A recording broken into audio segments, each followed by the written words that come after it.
ഈ കാണുന്നത് Thondayad bypass junction, Kozhikode.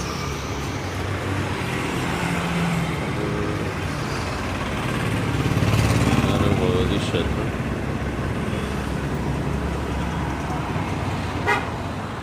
ഇത് കോഴിക്കോട് ഭാഗത്തേക്കുള്ള റോഡ്. കോഴിക്കോട് ടൗണിലേക്ക് KSRTC ഫ്ലൈറ്റ് സ്റ്റാൻഡ് ആ ഭാഗത്തേക്കുള്ള റോഡാണ്. ഇവിടെ ഈ ക്ഷേത്രത്തിന് നേരെ ഓപ്പോസിറ്റ് മിൽമ വെജിറ്റബിൾസ് ഫ്രൂട്ട്സ് എന്നൊക്കെ കണ്ടുകൊടുക്കുന്നത്. ഇവിടെ ഏറ്റവും കൂടുതൽ ചിലവാകുന്നത് ഇളനീരാണ്. ഇളനീർ ജ്യൂസ്.